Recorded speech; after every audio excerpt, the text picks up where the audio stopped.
disc brake or rim brake. I'm in my food and I just come across this thought. In my opinion, have them all. Why not? If you have the money, have them all. Have the both advantages, and let it helping you ride anyway, any type of road, any type of bike you want. Disc brake won't rub unless you make it rub.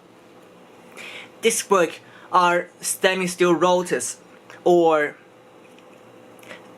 compound metallic rotors. It will be perfectly flat out of factory. The reason many road bike disc rotors rubbing is because two reasons. One, you're dumb because you bend it accidentally in circumstances. For example, when you try to remove a road disc wheel, you try to apply force vertically, meaning that when you remove the wheel before the disc rotor completely out of the caliper, you wobble the wheel, you twist the wheel, and the caliper is actually bend the disc. So the right way to remove the wheel is to remove the axle while the bicycle on the ground. Pull the axle and pull your bike up, so the wheel will drop on the ground by gravity. If it don't drop, tap the top of the tire, tap the top of the wheel slightly, and it will drop off. Rear wheel is a bit complicated. You will need to make your rear radii not overlapping the cassette. So, and then let the wheel fall down by the gravity, and that you don't bend the disc. The second reason rotors rubs is because the Shimano Ice Tech, in my opinion, is shit. It's just absolutely shit.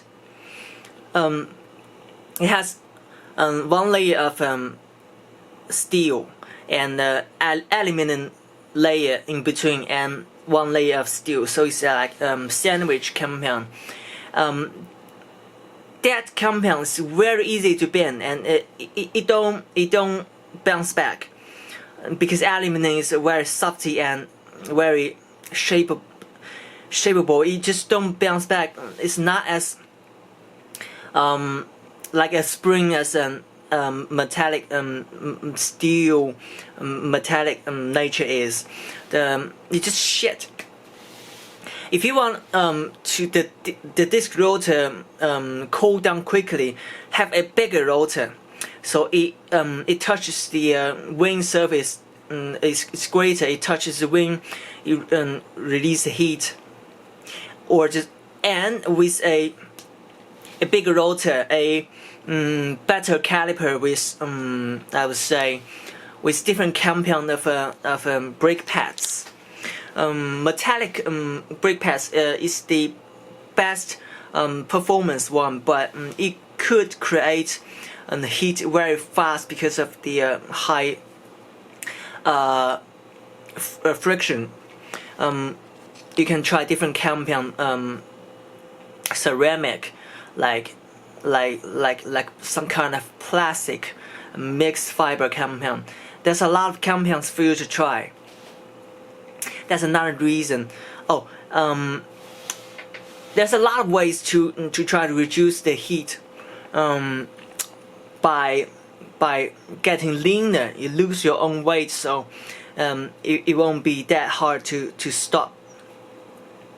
Bigger rotor, better calipers. When I'm riding my mountain bike downhill, I ride downhill mountain bikes. I never had overheating issues, but I was using 6-inch disc on my mountain bike, cross-country mountain bike. I was riding extremely downhill terrains. I never had brake problem. But I was using mechanic calipers all the time. I never use hydraulic. In my opinion, most of the hydraulic are quite hard to work with. It just, in my opinion, it's shit. I use mechanical disc brake calipers, and it was fine all the way. I use Hayes calipers from America. It was just the best thing ever. I don't rate hydraulic, cheap hydraulic calipers from all brands. Shure and Shimano, doesn't matter. I just hate hydraulic. And the performance, in other hand, is that it's like no brake, full brake, no brake, full brake. It's just terrible. The linear curve is very terrible, but the mechanic on the other hand is very nice curve. You can apply very little brake force to gorgeous brake force. That's another reason I like mechanical calipers. Personally, I never have overheating issue. So presumably, when a disc brake overheating, so what is overheating, right? It must be a standards when the disc rotor existing like exceeding 200 Celsius degrees, so we call it overheating. So presumably, Shimano brakes overheats and it loses the brake performance. That's why overheating is so bad. They try to reduce. But on mountain bike, mechanic caliper, mechanic disc brake, metallic caliper with 160 mil rotor, I never had any braking performance, braking issues, and the rotor was like deadly hot. It can evaporate your finger. It's deadly hot, and it doesn't have any problem. It's just hot and it breaks. It's no problem. You don't need to worry about overheating, because yeah, it's overheating, but it's still working. That's what a brake should. Brake have to be overheating because it's a brake. Friction creates heat. That's how you convert your momentum energy into another form. That's how you stop. Otherwise, you won't stop. Brake disc rotors and disc brake have to be hot, so you can stop. Your momentum energy transfer to heat energy is basic physics. It cannot be ice cold. It just doesn't work. So all this overheating problem a lot of them came from hydraulic braking systems. And also, when the temperature drops, the hydraulic fluid, the volume increases and it creates the disc grab. It basically means when getting into low temperature, your disc caliper will getting tighter, meaning that when it went to extreme, for example, -10 Celsius, your hydraulic brake will break itself. It just lock the wheel and it won't move. Hydraulic is shit. I never use that. So disc brake, go mechanic. You can ride your road bike with mechanic disc brake with the adapters, and it's totally fine. No problem. No rubbing. It won't have rubbing if you treat it the right way. Absolutely great performance. Great braking performance. I remember I used to have like Shimano basic level of rim brake with aluminum rim. And when it's raining, I just remember my painful fingers. I was right downhill on mountain roads, and when I finished the downhill, my fingers was like I remember cold winter, rainy winter, and my finger every time it's like this. I just like applying to the brake lever for too long, my fingers just freeze like this. I cannot control it.